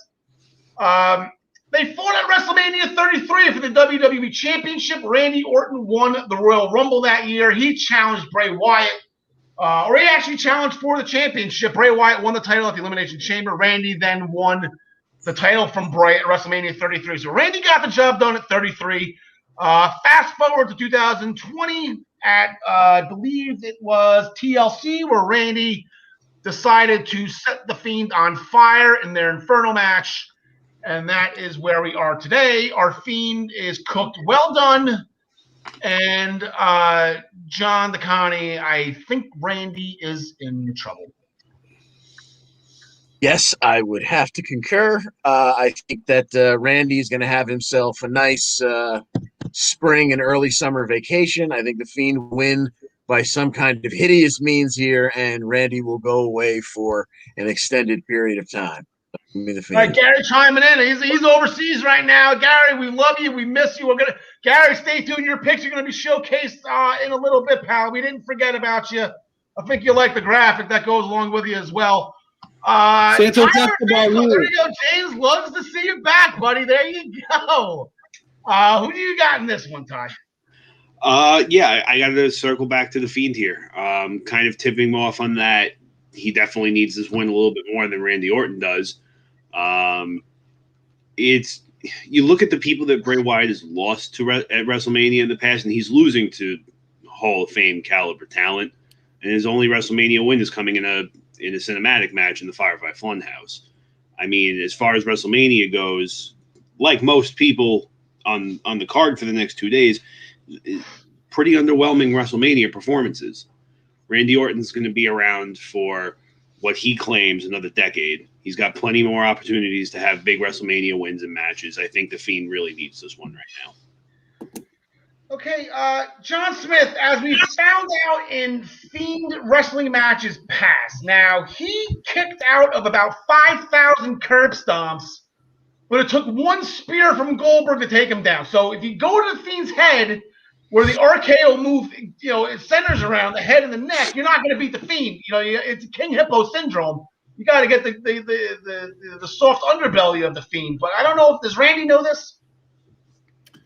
I think whether he knows it or not, he's not going to be able to pull it off. I definitely got the Fiend winning this, and this could be like some sort of surprise squash match, to be honest with you. Yeah, like the Cena and Lesnar thing at SummerSlam 5-6 years ago or whatever. But there's no way Randy Orton win. This is like the second easiest match to pick, besides that other one we mentioned earlier. Yeah, as I mentioned, there was two locks. It was Styles and Omos and Bray Wyatt. I think that exactly. Randy might hit an RKO early, just like to start the match, and then the Fiend just gets up, and then he's just going to drop him. I feel like this is a perfect opportunity for Randy to take a break. I feel like Randy's been killing himself. He's been working really hard. He's up there in years. I think he's earned a break here, and I think this is a way for him to just send him home for a while, because he's been here the entire pandemic time. Like Randy didn't go home when the chips were down and things got tough. Randy stayed and fought through it. So thank you, Randy. There you go. Thank you, Randy. Thank you, RKO. But he's gonna go down in a blaze of glory. Hopefully not too big of a blaze of glory. And I got Bray Wyatt winning this. Now we go to our two heavyweight championship main events. First, we'll start with tonight's main event. We have the WWE Championship again, WrestleMania OG. There's only two left. Even though Hulk Hogan did not defend this title, it was in the main event of WrestleMania 1 around his waist when Hulk Hogan and Mr. T defeated Roddy Piper and Paul Orndorff. The champion doesn't have that much luck here. 13-23 all time. Triple H has 2 of those wins, just throwing that out there. And The Miz has 1 of those wins, just throwing that out there. 13 title defenses. The champion has lost 7 of the last 8 matches. The last time it was successfully defended was when AJ Styles defeated Shinsuke Nakamura at WrestleMania 34 last year. Drew McIntyre got it done. He beat Brock Lesnar. We haven't seen Brock since. Here is our almighty WWE champion. 1-3 at WrestleMania. All things come. His one win came back at WrestleMania 23, where he represented WWE Hall of Famer Donald Trump in a hair versus hair match as ECW champion. For those who don't know, Bobby Lashley is the correct answer of who was the first wrestler to walk the aisle at WrestleMania as ECW champion, although he was not defending the title in that match against Umaga. Last year, Bobby was in a different place last year when he lost to Aleister Black. Lana loved it when he spears guys. It got her engines running, but it took a black mass in the face when he went in for it, so he didn't get the job last year. Drew McIntyre did, though. As we mentioned, he beat Brock Lesnar. He is 2-3 all time at WrestleMania, 1-3 in singles competition. And 1 win in the singles competition was the win against Brock. 1-0 championship matches, 1-0 challenger, all against Brock. And here we go, off and running. John Smith, as our resident Hurt Business enthusiast, does the almighty get it done and join the illustrious list of wrestlers, including The Miz, including Triple H, who have defended the WWE Championship at WrestleMania? In short, no. I think Drew McIntyre is going to get his WrestleMania moment that he was kind of cheated out of last year in front of the fans. But what a difference a year makes, man, for Bobby Lashley, and what a difference an MVP makes, because we wouldn't be having this match if it wasn't for MVP, doing everything he's done the past year. So I'm looking forward to a 15, 20-minute classic between these two. I think it's going to be an awesome match.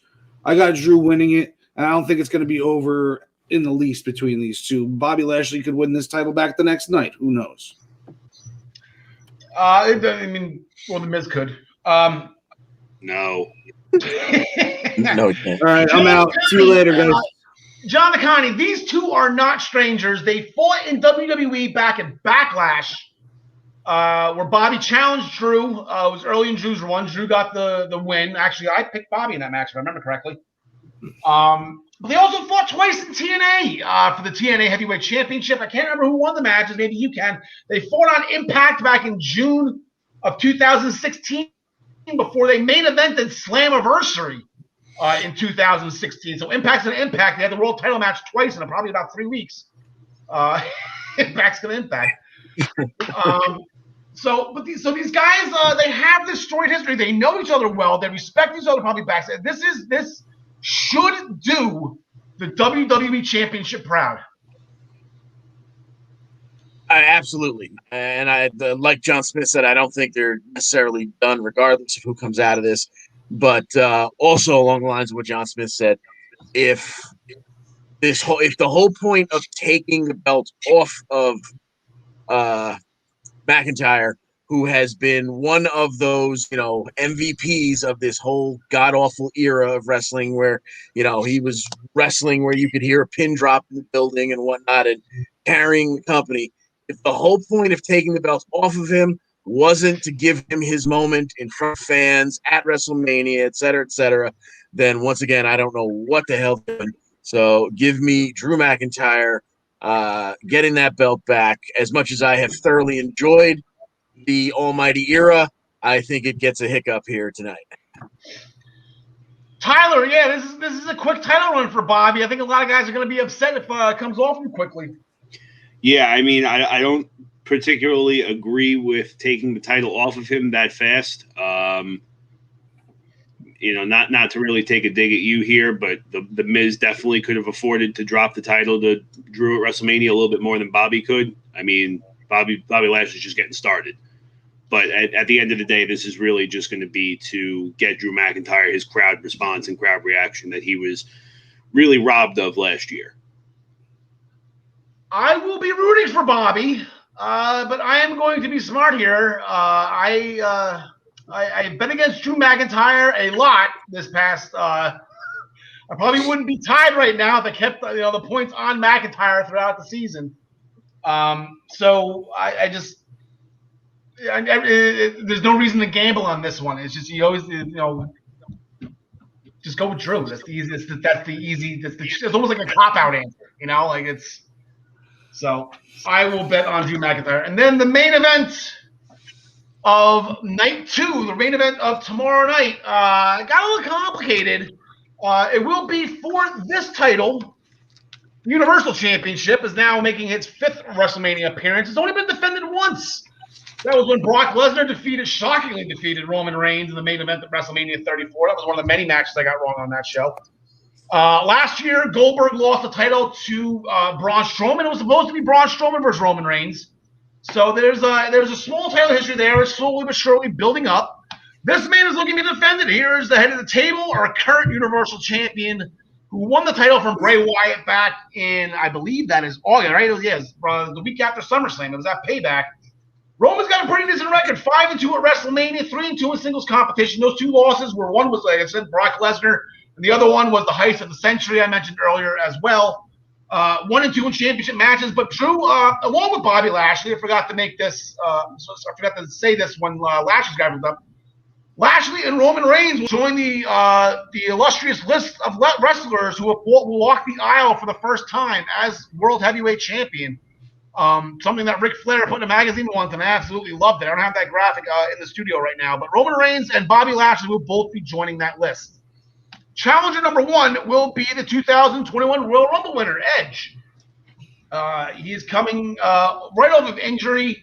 I believe he tore his tricep, if I don't remember correctly. He's seeking his first Universal title. Edge is pretty solid, man. He has 7-4, Started off on a 5-match win streak, although 2 of them, obviously Christian was piggybacking him the whole entire time for the tag team championships. It was a pretty one-sided team with Christian leading the way. 3-3 in championship matches, 2-1 as challenger. Last year, again, the second longest match in WrestleMania history. He defeated Randy Orton. Tyler, trivia question on the spot. What's the longest match in WrestleMania history? Whichever one went the longest. Correct. Very good. Bret Hart and Shawn Michaels, the Iron Man match. Had to go at least 60, right? Had to go at least 60. Edge won the Royal Rumble. The Royal Rumble winner does pretty well. They've won 3 of the last 4 times they challenged. The one Royal Rumble winner who lost in that span, we mentioned it a couple times, Shinsuke Nakamura couldn't get it done against AJ Styles at WrestleMania 34. 16-10 overall with 16 championships won. Last year's winner, Drew McIntyre, went on to defeat Brock Lesnar to win the championship. But then here comes the wrench. Daniel Bryan. Been told no his entire career. Too small, this, that, and the other. No. Even Adam Pearce said no, but then eventually Adam Pearce said yes. So Daniel Bryan snuck his way for the second time into the main event at WrestleMania. Last time, he defeated Batista and Randy Orton to win the undisputed WWE Championship. And here we go. There's Paul Heyman lurking in the background. I love how Bryan put him in that graphic. So here we go. And from a match that we all kind of assumed was a lock that Roman Reigns was going to beat Edge, no worries, head of the table. Now here comes Daniel Bryan, and bleep has hit the fan. So our sheriff, Tyler Adelle, who has amazing trivia skills, got that trivia question correct. 1 for 1. What do you got in this one? I have notes. I spent too much time thinking about this one. Hold on, get comfortable. Hold on. All right, Let's go. see. Let's see. So I'm picking Edge. Sorry, that was for future use. I'm picking Edge. See it again sometime. Good. But here's the thing. If Edge wins, I don't understand how they have this with a heel versus heel type thing without turning Roman Reigns face, because people will lose their absolute minds if he goes face again. Okay. I see if Edge wins, I see Daniel Bryan being pushed out of the picture. Edge winning or Daniel Bryan winning, Roman Reigns does not have to take the pinfall, preserves his character, he's good. Another way where you could have Edge or Daniel Bryan win with man, that would be sick. Could you get Jimmy Uso back in the picture to either help Roman Reigns and join the family again, or get Jimmy Uso involved, screw Roman Reigns over, also preserving the heel character? Where I literally put down so many notes for this. I mean, I was up. This probably took me an hour to write all that down, but. I mean, for a long story short, I'm taking Edge. They'll find a way to do it and preserve everybody. But at the end of the day, I don't see Daniel Bryan staying in this after the fact, so I wouldn't be too worried about it. John Smith, you were a big proprietor, I guess. Spokesman, I guess, we had our discussion. You were okay with Daniel Bryan getting into this match the way he did, because he lost twice to Roman Reigns. Roman Reigns beat him at the Elimination Chamber and then beat him again at Fastlane. Daniel Bryan has had 2 opportunities here where he has come up short, either by hook or crook. And on a fun little side note, Edge is a 2-time Royal Rumble winner. When he won the 2010, I believe it was, Royal Rumble, he challenged Chris Jericho and lost. Yeah, well, you sound like a bad lawyer, given all those reasons for why Daniel Bryan shouldn't be in this match. You're taking all the context. You're taking away all the context, and you're just saying 2 losses. What the hell? Anyway. Neither of them are winning, him or Edge, I don't think. I think it was such an easy match to call when it was Roman versus Edge that they threw Daniel Bryan in there to make us think that there's a chance Roman doesn't come out of this. But Roman is walking in and walking out. He probably steals the victory from Edge somehow, like Edge spears Daniel Bryan, and then all of a sudden off the ropes comes Roman Reigns with a spear or a Superman punch out the ring, and then Roman Reigns pins Daniel Bryan off of Edge's spear. Something like that I could see being the ending, but I got Roman Reigns pulling it off. I'm just stating facts. That's all. That's what happened. All right. When Edge cut that very good promo before the Royal Rumble, I have to win this. I have to go back and win the title. I've never lost. Blah blah blah. I said, yeah, that's nice, Edge, but you're a legend. You'll have a nice match at WrestleMania, regardless, because you're Edge. They can work you into just about any storyline they want to with not much buildup necessary.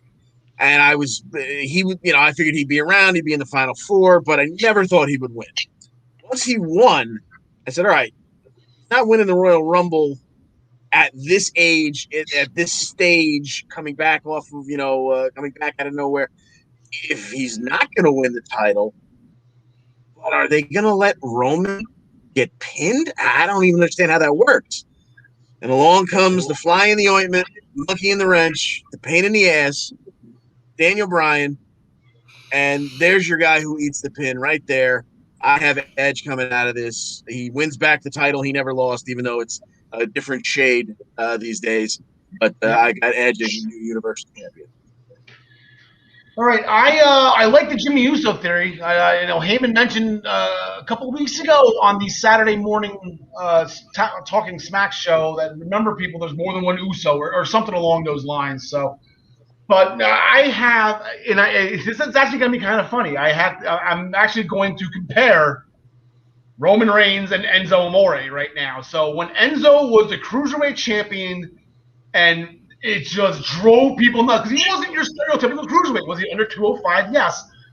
But he wasn't a flippy Cruiserweight wrestler. He wasn't even he wasn't even a good wrestler. He just talked. He never shut up. And he won the Cruiserweight. It was such a perfect thing to do, because the heat that he was getting was absolutely he was main eventing Raw as the Cruiserweight champion. Neville didn't do that. Nobody else did that. But you made him lose to Kalisto, and eventually you gave it back to him, and nobody cared anymore. If he would have just kept going, it would have been, he could have rode it forever, and it would just been consistently pissing people off. Roman Reigns has that now. So now I'm fearing that they are going to do the same thing. You take the belt off of Roman, then he's not the head of the table anymore, and he's not this dominant force anymore, and now he's unbeatable. I don't care if he doesn't need the pin or not. He has to beat both these guys to be Roman Reigns. And so that's why I'm taking him. I don't care if there's 5 people in this match. Roman Reigns is winning this. There is absolutely zero reason to take the championship belt off him up until he fights Rocky. He needs to keep this until next WrestleMania, until he fights Rocky out in Hollywood. And even then, he should win that. So, he should have this, Walter-type, 2-year run where he's just untouchable.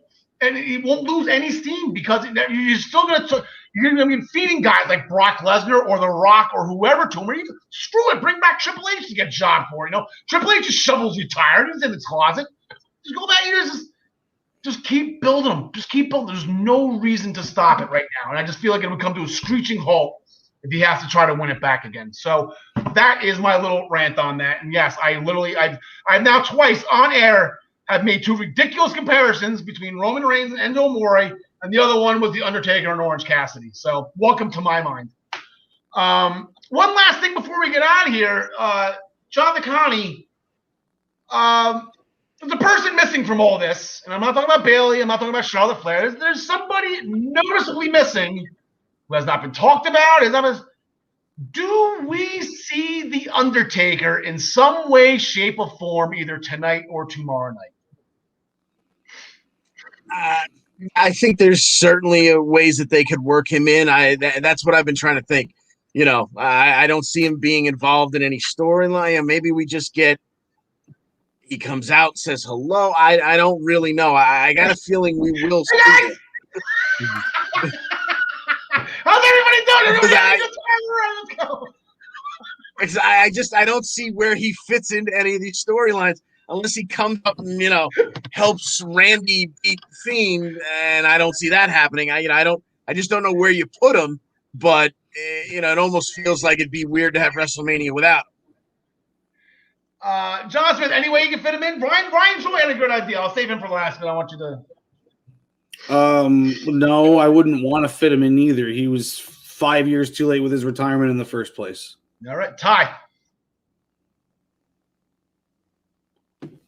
What? You're muted again. What? I There you go, hate Jason. Jason, it worked. Jason, it worked. I What? hate this microphone. I have that. Yes, it's weird to not have Undertaker at a Mania. With the circumstances of having a crowd back, I could see him doing something. I don't know what. But at the same time, it's like he's away. He's been away. Let's keep it that way.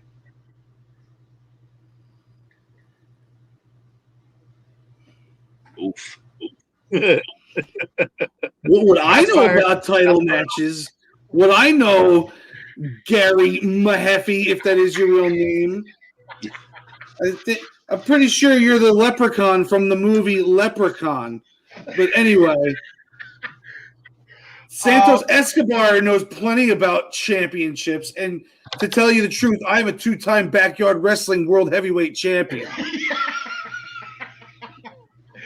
Ryan Joy, when we did the WrestleMania 36 special, he had the idea just for the next couple of years or for whatever he wants to do, have The Undertaker do the voiceover for the intro. And then maybe like something at the end, like, welcome to WrestleMania. And then that's done and done. That's it. And until we see him in the Hall of Fame tuxedo. I like that. Speaking of Gary and Brian, they're both not with us. Gary's chiming in the comments. He's unfortunately going to be with us. Brian, like I said, is on assignment at WrestleMania. Since there are no rules in Florida, you can do whatever the hell you want. So he went to WrestleMania, as much as other indie shows. This is Gary's record at WrestleMania. He's been a part of this little group of ours for the past 4 years. He's about 9 matches, 11 matches, over 500. He's really well at WrestleMania 35. He goes over 500 every single year. So here, for those who like their Gary flavor of picks here, he's obviously got McIntyre, Bianca, Styles, and Omos, Strowman in the cage, Cesaro, and why there's points lost with Bad Bunny right there.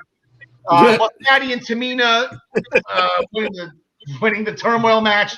He's got Daniel Bryan coming out of it tomorrow night. He's got Daniel Bryan sneaking in, replaying WrestleMania 30. Bray, Apollo Crews, Sheamus, Rhea Ripley. So if you actually, funny thing, I was looking at this as I was taping this up for him. 6 new champions out of 7 title matches for Gary. Nia Jax and Shayna Baszler were the only ones defending their title.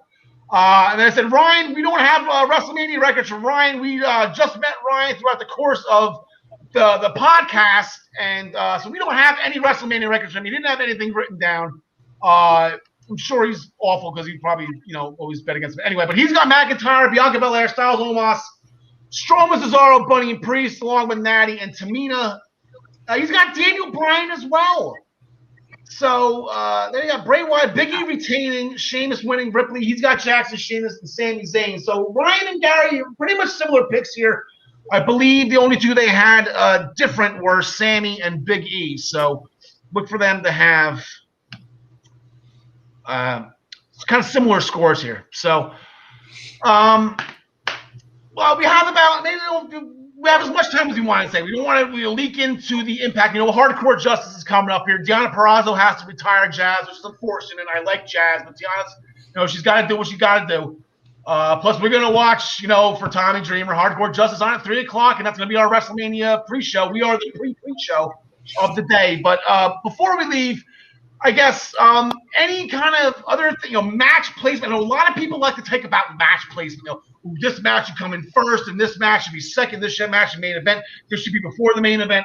I know a couple people that are really big on match placement at WrestleMania. Make sure the crowd's coming in hot, and this is going to be the cool down match. They like to do the crescendo with the crowd because we have a crowd today. So, John DeConnie, we'll start with you. You are the senior member of the team, age-wise. Anything that you want, even it doesn't have to be match, but is there anything you want to throw out there before we get out of here?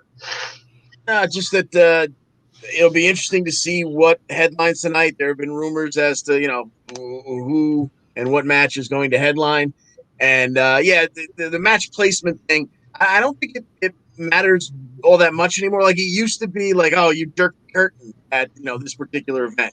But now they tend to, as you said, start off with a bang, or at least something that's really going to get us rolling. So I wouldn't be surprised and won't be surprised to see a fairly big match start the card, and obviously an equally big match end the card on either or both of these evenings. So, but it'd be very interesting to see who main events tonight. Speaking of it, it's been coming up now. Now it just dawned on me as you said that, because Chris Jericho is claiming that him and Kevin Owens going on second is more of a slap in the face, and that's why he left the WWE. Because that feud was great, and they disrespected it by putting it on second, not even first, because first was Shane and Styles. They went second, and apparently that was the kick in the nuts that Jericho is like, screw you guys, I'm going, Japan. John Smith. Yeah, the way they that angle, they're just didn't do it justice for the absolute gold that they were for months and months and months together. So, I believe in my WrestleMania or way too early match card, my Universal title match was Owens Jericho with Finn Balor in the triple threat as the Royal Rumble winner. John Smith, anything you want to throw out there? If I were a betting man, I would say that New Day versus AJ and Omos starts the show today. Okay. If I were making the card, I would probably start it with Drew and Bobby and let them just tear the house down right off the bat. And then I would go with Sasha and Bianca at the end and let Sasha close out night one holding up that belt. I wouldn't think if that happened, I wouldn't think that would bode well for Sasha to end the night as champ. Tyler, anything? Sorry, John Smith, keep going. Well, I'm just saying because I'm thinking more like because they have two nights, they might get some grief for not making the women one of the main events of one of the nights. Yeah. That's fair. Tyler, anything from your end? Yeah, I mean, this is going to be a great weekend. Obviously, with fans back, in some capacity, it's going to be something really. It's going to be like that breath of fresh air. But production-wise, I mean, circling back to a question from earlier, I'm expecting a ton of memorable entrances, pyro like no tomorrow, ring gear, return appearances. The only one I could think of is really off the top of my head is Becky Lynch. Ronda Rousey probably is not somebody who would get a very warm welcome back, so that's probably not something they would do with the crowd, where they can't control the noise at least. This is just going to be a really fun weekend. Yeah, now, Tyler, I'm going to ask you this question, and there's a specific answer I'm looking for. I'm setting you up here, so let's see if you can play along here. You all right? Will we see John Cena this weekend? You can never see John Cena. Thank you. There you go, Tyler. There you go. But no, on a serious note, I don't think he's bluffing when it comes to the whole being trapped in Vancouver and filming thing. I don't think he's bluffing there. I legitimately don't think you're going to see him. Yeah. Anyway, so okay, that'll do it. We're gonna actually. The funny thing is, with all the traveling and everything I'm right now, I didn't even print out the closing. So just I'm gonna fly by the edge of my seat of my pants. What's the phrase? I don't even know what the phrase is.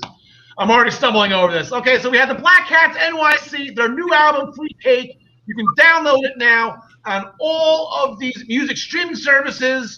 We have the Body Slam Brigade, over 4,000 subscribers, which is by Ryan for you for free.